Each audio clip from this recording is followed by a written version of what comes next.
ஆண்டவருடைய பரிசுத்த நாமத்திற்கு மகிமை உண்டாவதாக. இன்றைக்கும் ஒரு அருமையான சாட்சியை நாம் கேட்கப் போகிறோம். சகோதரி பிங்கி இவர்கள் கேரள மாநிலம் கொட்டாரக்கரைக்கு அருகில் இருக்கிற ஒரு சின்ன கிராமத்தை சேர்ந்தவர்கள். செல்வ செழிப்புள்ள ஒரு குடும்பத்தில் பிறந்திருந்தாலும் தகப்பனாருடைய அதீதமான குடிப்பழக்கத்தினால இவர்களுடைய சம்பத்து எல்லாம் காலப்போக்கில் கரைந்து போனது. அப்பா குடித்திருக்கிற பொழுது அம்மாவை மிகவும் குரூரமாக அடிக்கிற பழக்கத்தை கொண்டிருந்தார். பொறுமை இழந்த தாயார் தன்னுடைய மூத்த மகனையும் அழைத்து கொண்டு ஒரு பாழடைந்த கிணற்றில் விழுந்து சாவதற்கு ஓடுகையில் அந்த கிணற்று அருகில் அந்த மகன் அம்மாவின் காலை பிடித்து கொண்டு, அம்மா நான் சாக விரும்பவில்லை என்று அவன் சொல்லவும் இவர்கள் திரும்பவும் வீட்டுக்கு வந்தார்கள். வீட்டிற்கு வந்த பொழுது அப்பாவும் வருகிறதை கண்டு இவர்கள் ஓடிப்போய் கட்டிலுக்கு கீழே ஒளிந்து கொண்டார்கள். சாவு குறிப்பை இந்த அம்மா அந்த மேசை மேலே வைத்திருந்தார்கள். இதை படித்த பிங்கியினுடைய தகப்பன் அன்று முதல் ஆண்டவருக்கு தன்னை பொடியன் உபதேசி என்கிற ஒரு தேவ மனிதர் மூலமாக நடத்தப்பட்டு ஒரு நல்ல ஆலயத்தில் தேவனை ஆராதிப்பதற்காக இவர்கள் கடந்து சென்றார்கள். அதற்கு பின்புதான் பிங்கி பிறந்தாள்.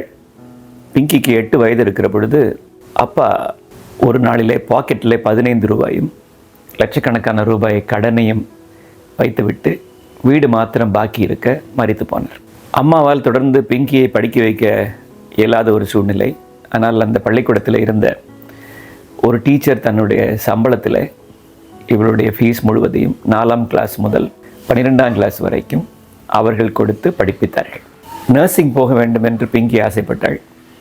நர்சிங் படிப்பு முழுவதையும் பிங்கியினுடைய அப்பாவின் நண்பர் ஒருவர் ஒரு குறிப்பிட்ட கண்டிஷனோடு கூட, பிங்கி படித்து வேலைக்கு வந்த பின்பு இந்த பணத்தை எனக்கு திருப்பி தந்தால் போதும் என்கிற ஒரு கண்டிஷனை வைத்து அவர் பிங்கிக்கான நர்சிங் படிப்புக்கான முழு பணத்தையும் அவர் கொடுத்து உதவினார்.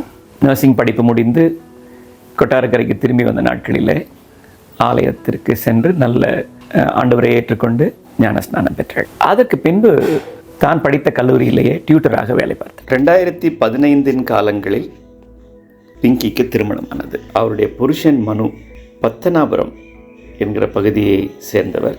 அவர் சவுதி அரேபியாவில் ஒரு கிரேன் ஆபரேட்டராகவும் ட்ரெயினராகவும் அவர் வேலை செய்தார். நன்றாக தேவனை அறிந்த அவருடைய குடும்பத்திலிருந்து ஒரு தனி மனிதனாக ஆண்டவரை ஏற்றுக்கொண்டு ஆண்டவரை உண்மையாக சேவிக்கிற ஒரு நல்ல மனிதரை தனக்கு கணவராக பிங்கிக்கு கிடைத்தது. 5 மாதம் வரை வளர்ந்த கரு வயிற்றிலே சிதைந்து போனது. அபார்ஷன் ஆகி அவள் மறுபடியும் தன்னுடைய வீட்டிற்கு கடந்து போனாள். 1 வருடத்துக்கு பின்பதாக மறுபடியும் பிங்கி கருவுற்றாள். 5 வாரங்கள் எல்லாம் சீராக இருக்கிறது என்கிறதை அவர்கள் தெரிந்து கொண்டு அவருடைய புருஷன் மறுபடியும் தன்னுடைய வேலைக்கு திரும்பி போனார். அது கொரோனா டைம். எந்த காரணத்தை கொண்டும் புருஷன் தன்னோடு கூட சேர்ந்து இருக்க இயலாத ஒரு சூழ்நிலை. 7ஆவது மாதத்திலே கொட்டாரக்கரையில் இருக்கிற ஒரு பெரிய மருத்துவமனையில் ஸ்கேனிங் செய்ய போன பொழுது அந்த குழந்தைக்கு என்னுடைய இருதயத்திலே ஒரு மிக மோசமான பிரச்சனை இருக்கிறதை அவர்கள் கண்டுபிடித்தார்கள். வயிற்றிலே குழந்தை கவிழ்ந்து கிடக்கிறது, குப்புற கிடக்கிறது. ஒருவேளை அதனால் கூட நாங்கள் தவறாக கணித்திருக்கலாம். ஒரு 2வது ஒப்பீனியனுக்கு இவர்களை வேறு ஒரு நல்ல ஆஸ்பத்திரிக்கு போக சொல்லி சொன்னார்கள். திருவள்ளாவில் இருக்கிற பிலீவர்ஸ் ஹாஸ்பிட்டலுக்கு போய் சேர்ந்த பொழுது 5 பேர் மாறி மாறி ஸ்கேன் செய்து பார்த்த பொழுது மிகவும் கடினமான மெடிக்கல் டேர்ம்ஸை அவர்கள் சொல்கிறார்கள். பிங்கி எம்எஸ்சி இன் நர்சிங் படித்த ஒரு பிள்ளை. எம்எஸ்சி ஸ்பெஷலைசேஷனே ஆப்ஸ்டெட்ரிக்ஸ் தான், மகப்பேறு மருத்துவம் தான் இவர்கள் ஸ்பெஷலைஸ் செய்த ஒரு பகுதி எம்எஸ்சி நர்சிங்கில். அவர்கள் சொல்கிற வார்த்தைகள் இப்படி கேட்கப்படுகிறது: இந்த குழந்தையுடைய இருதயம் வலது பக்கத்தில் இருக்கிறது. Heart is on the right side. Aorta அது மூலமாக தான் ரத்தம் அதுக்குள்ளே போக வேண்டியது, அது மூடி இருக்கிறது. 4 வால்வுகளும் திறந்த நிலையில் இருக்கிறது. PDA போர்ட்டோ டக்டஸ் ஆர்டீரியஸ் சிச்சுவேஷன். இரத்தம் தாயினிடத்திலிருந்து நுரையீரல் வழியாக இருதயத்திற்கு போகிறது. மிக மோசமான சூழ்நிலை. டாக்டர்கள் இவரிடத்திலே சொன்னார்கள், இந்த குழந்தையை நாம் கருக்கலைத்து விடுவோம் அல்லது வெளியே எடுத்து விடுவோம். இது பிறந்தாலும் அது நன்றாக வாழ்வதற்கான வாய்ப்புகள் இல்லை. தன்னுடைய புருஷனை அழைத்தாள், இந்த காரியங்களை எல்லாம் சொன்னாள். அவள் புருஷன் சொன்ன ஒரே ஒரு வார்த்தை, எந்த காரணத்தை கொண்டும் ஆண்டவரிடத்தில் முறுமுறுக்க வேண்டாம், ஆண்டவரை குறைபட வேண்டாம், குறைபட்டு கொள்ள வேண்டாம் என்ற காரியத்தை மாத்திரம். பிங்கிக்கு எந்த காரணத்தை கொண்டும் ஆண்டவரை குறைபட வேண்டாம் என்கிற ஒரு காரியத்தை மாத்திரம் மனு தன்னுடைய மனைவிக்கு மிகவும் அன்போடும் கண்டிப்போடும் கூட அறிவுறுத்தினார். அவர்களுடைய சபை போதகர் கோஷி, பாஸ்டர் கோஷி அவர்கள் சொன்னார், மகளே, உன் வயிற்றில் இருக்கிற உன் பிள்ளையை, மோசேயை எப்படி ஒரு நாணல் பெட்டியிலே வைத்து ஆண்டவர் பாதுகாத்தாரோ அதுபோல உன் குழந்தையை பாதுகாப்பார் என்று போதகர் சொல்லியிருந்தார். இன்றைக்கு தன் புருஷனோடு கூட பேசின பொழுதும் புருஷனும் இதே வார்த்தையை சொன்னார், மோசேயை ஆண்டவர் பாதுகாத்தது போல் நம்முடைய குழந்தையை பாதுகாப்பார் என்று புருஷன் சொல்லியிருந்தார். இப்படி நாட்கள் கடந்து போனது.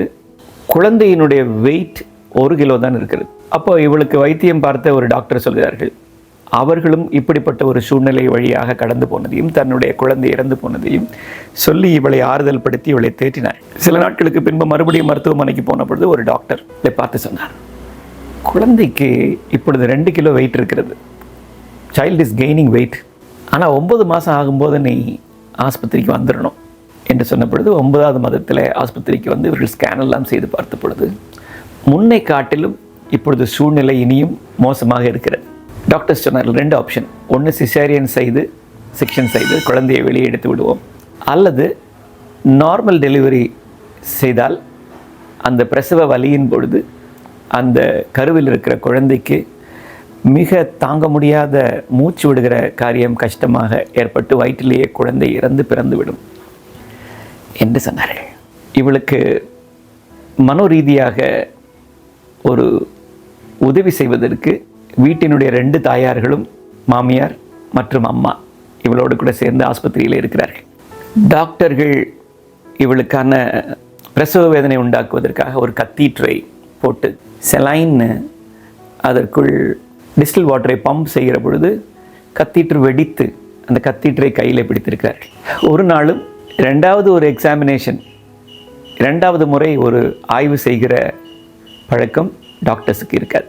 ஆனால் மறுபடியும் டாக்டர் ஆய்வு செய்த எக்ஸாமினேஷன் செய்த பொழுது குழந்தை பிறப்பதற்காக அந்த பிறப்புறுப்பு டைலேட் ஆகியிருந்ததை பார்த்துவிட்டு டாக்டர் சொன்னார்கள், யூஆர் கெட்டிங் ரெடி, உனக்கு லேபர் பெயின் மிக விரைவில் வந்துவிடும்.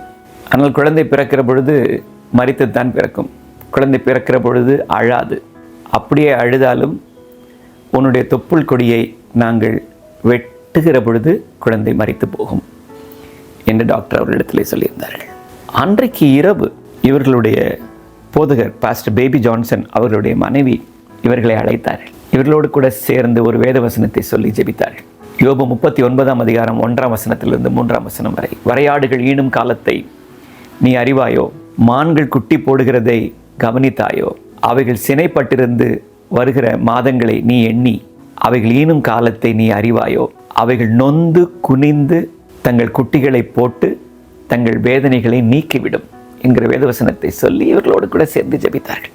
அன்றைக்கு இரவு 9 மணிக்கெல்லாம் இவளுக்கு பிரசவ வேதனை வந்த பொழுது லேபர் ரூமுக்கு அழைத்து கொண்டு போனார்கள். லேபர் ரூமில் டாக்டர் ஒரு சின்ன கேனுலாவை மாத்திரம் மருந்து கொடுப்பதற்காக, வேதனையை தூண்டுவதற்காக மருந்து கொடுப்பதற்கு ஒரு சின்ன டியூப் மாத்திரம் போட்டுவிட்டு மருந்து ஒன்றும் கொடுக்கவில்லை.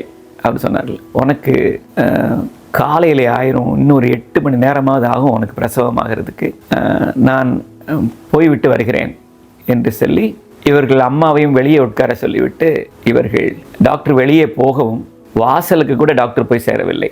8 நிமிஷத்தில் பெரிய வலி ஒன்றும் இல்லாமல் குழந்தை பிறந்து விட்டது.